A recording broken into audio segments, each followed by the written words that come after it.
Halo, selamat malam Tribuners. Jumpa lagi bersama dengan saya Fenty Novianti dalam tayangan Lampung 24 Jam. Kami akan menyajikan informasi seputar daerah di Lampung. Dan inilah peristiwa yang sudah kami rangkum dalam Lampung 24 Jam. ATM Mini di Mesuji Lampung jadi korban peredaran uang palsu. ATM Mini di Desa Eka Mulya, Kecamatan Mesuji Timur, Kabupaten Mesuji, Lampung jadi korban peredaran uang palsu. Pemilik ATM Dwi Susanto mengatakan kejadian transaksi uang palsu itu terjadi sekitar pada Kamis 14 Maret 2024 malam hari sekira pukul 19.30 waktu Indonesia Barat. Dwi Susanto menyebut setoran transaksi pelaku senilai Rp100.000 dengan uang pecahan Rp50.000 sebanyak 2 lembar. Saat itu kata Dwi Susanto yang melayani transaksi adalah istrinya dan tidak menaruh rasa curiga sedikit pun. Namun berselang sekitar 30 menit pemilik ATM Mini merasa ada yang janggal atas transaksi yang sebelumnya dilakukan. Atas informasi itu ia kemudian langsung berkomunikasi via WhatsApp dengan rekan Facebooknya itu. Ternyata benar, nomor tujuan transaksi sama sebagai pelaku penipuan uang palsu. Mengetahui dirinya menjadi korban transaksi uang palsu, Dwi Susanto lantas melaporkannya ke Babin Kamtibnas setempat. Hingga pada Jumat 15 Maret 2024, korban langsung melaporkannya kejadian itu ke Kapolsek Mesuji Timur.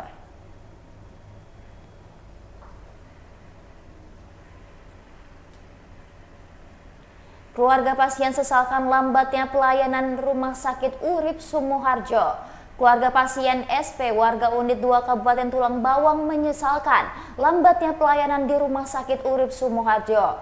Hera, anak pasien SP, mengatakan pihak RS dinilai sangat lambat dalam penanganan ayahnya terutama pasca meninggal dunia. Dia mempertanyakan rumah sakit tidak memiliki ruang jenazah dan mengaku kesulitan untuk memandikan jenazah ayahnya. Hera mengatakan ayahnya diketahui meninggal dunia pada Rabu 13 Maret 2024 sekira pukul 3:20 waktu Indonesia Barat. Hera mengatakan setelah orang tuanya meninggal dunia dan sampai pukul 7 waktu Indonesia Barat, tidak ada satupun perawat yang mengeluarkan jasad ayahnya keluar ruang rawat inap. Karena itu paman marah, Hera pun marah. Dia menambahkan saat keluarga meminta dicari tempat kosong untuk prosesi penyuntikan formalin, namun tidak tersedia. Dirinya sempat menyampaikan kepada tenaga kesehatan bahwa ada ruang isolasi yang kosong, tetapi malah nakes menyatakan tidak bisa dipakai.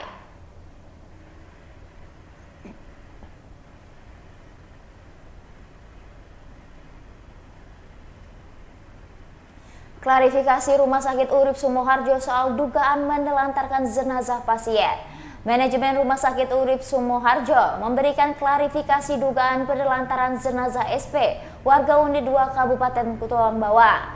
Klarifikasi disampaikan manajemen lewat akun Instagram resmi dari rumah sakit rs.uripsumoharjo.lampung.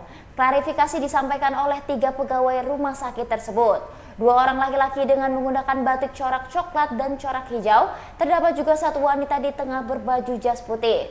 Wanita berjilbab hitam tersebut memberikan klarifikasinya di Instagram dengan durasi sekira 2 menit. Adapun klarifikasinya tersebut yakni kedua telah terjadi miskomunikasi dengan keluarga pasien yang meminta jenazah untuk dilakukan penyuntikan formalin.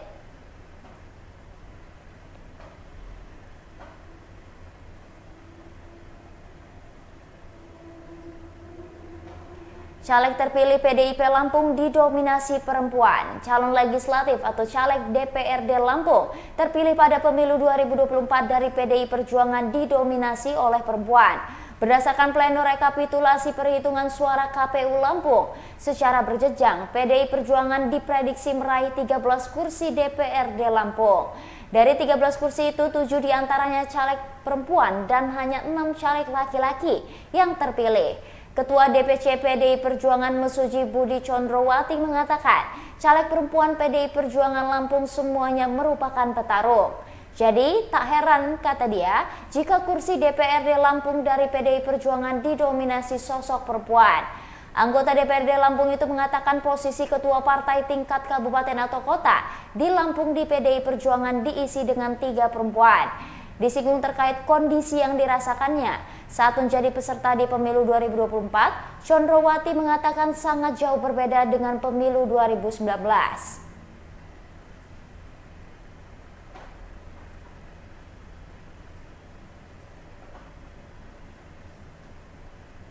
Kekuatan anak muda Golkar di pemilu 2024 siap mendukung kader terbaik maju pilkada. Sebagai caleg Golkar dengan perolehan suara terbanyak di pemilu legislatif Dapil 4 Kota Bandar Lampung, Rama Apriditya Ali siap maju pilkada. Itu jika Rama ditugaskan Partai Golkar untuk terjun ke pilkada Kota Bandar Lampung. Rama sendiri mengakui jika masih banyak kader senior di Partai Golkar yang lebih layak maju di pilkada Bandar Lampung. Namun jika perintah Partai Golkar jatuh kepada dirinya, Rama mengaku siap. Caleg muda Golkar Bandar Lampung Rama Apriditya Ali meraih suara signifikan pada pemilu 2024. Berdasarkan rekapitulasi perhitungan suara KPU Bandar Lampung, Rama meraih suara tertinggi dari Dapil 4 Bandar Lampung sebanyak 6.463 suara.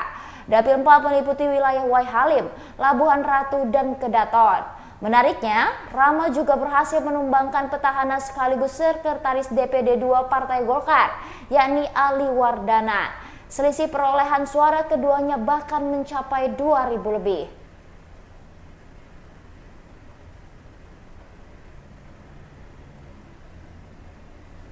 Petani di Lampung Tengah keluhkan harga gabah anjlok di musim panen. Petani padi di Lampung Tengah mengeluhkan harga gabah anjlok saat musim panen.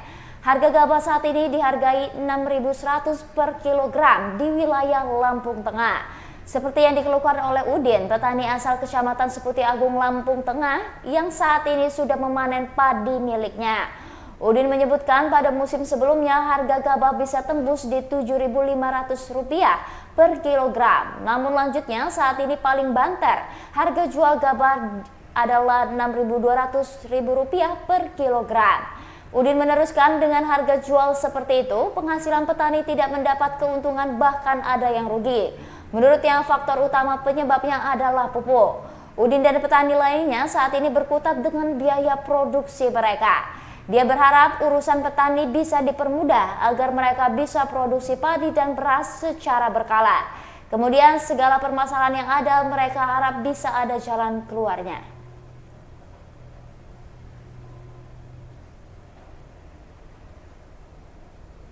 Polisi buru 4 pelaku ruda paksa siswi SMP di Lampung Utara. Polres Lampung Utara terus melakukan pemeriksaan terhadap 10 pelaku yang diduga melakukan tindakan asusila terhadap siswi SMP atau sekolah menengah pertama warga Lampung Utara. Kabid Humas Polda Lampung Kombes Pol Umi Fadila Astutik mengatakan, Satreskrim Polres Lampung Utara terus melakukan pemeriksaan kepada para pelaku. Para pelaku yang ditangkap tersebut dengan lokasi penangkapan yang berbeda-beda. Dengan 3 lokasi yang berbeda-beda, yakni ada yang ditangkap di Kota Palembang, Provinsi Sumatera Selatan. Sementara sisanya ada yang ditangkap di Kecamatan Bukit Kemuning. Polisi juga tangkap para penjahat kelamin itu dengan waktu yang berbeda-beda. Pihaknya mengimbau untuk keempat pelaku tersebut yang belum ketangkap untuk menyerahkan diri. Kemudian juga pihak keluarga yang tahu keberadaan dari keempat orang tersebut juga harus memberitahu polisi. Pelaku tindak pidana asusila anak di bawah umur ini untuk menyerahkan diri. Terkait dengan kondisi korban sampai saat ini, mantan Kapolres Metro ini mengatakan korban saat ini kondisinya sudah lebih baik kesehatannya.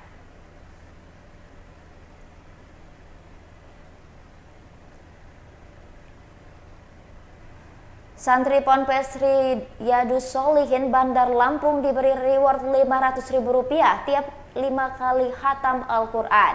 Santri Pondok Pesantren Riyadus Solihin Bandar Lampung diberikan reward sebesar Rp500.000 setiap 5 kali khatam Al-Quran. Pimpinan Ponpes Riyadus Solihin Bandar Lampung Ismail Zulkarnain mengatakan pihaknya memberikan reward kepada para santri yang rajin khatam Al-Quran. Ia mengatakan santri ada yang sudah khatam 4 kali pada hari keempat bulan puasa. Santri ada yang dapat jutaan setiap kali pulang ke rumahnya. Para santri rutin melakukan tadarus hingga tarawih rutin pada Ramadan untuk meningkatkan ibadah. Santri rata-rata satu hari mereka hatamnya 30 juz. Ia mengatakan para santri diharapkan untuk memperbaiki akhlak selama Ramadan. Pihaknya mengimbau para santri agar memanfaatkan bulan suci untuk mawas diri.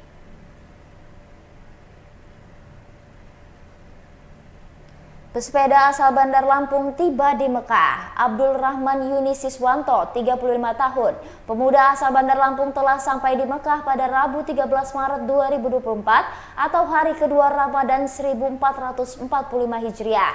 Abdul Rahman Yuni Siswanto atau yang sering disapa Aris ini merupakan warga Jalan Pangeran Antasari, Gang Mulia Indah, nomor 15 Mekarsari, Kedamaian, Kota Bandar Lampung. Pemuda lajang tersebut saat dihubungi Tribun Lampung mengatakan dirinya sudah sampai di Mekah pada Rabu 13 Maret 2024 kemarin. Ia mengatakan pihaknya setelah sampai di Mekah langsung mencari tempat aman untuk menitipkan sepeda dan barang-barang lainnya. Saat ditanya sampai kapan berada di Mekah, Aris mengatakan sampai masa ibadah haji selesai. Ia sendiri berangkat sejak 10 September 2024. Aris mengatakan dirinya saat berangkat ke Tanah Suci banyak sekali berbagai macam komentar perjalanan keliling ke beberapa negara tersebut hingga sampai di Mekah.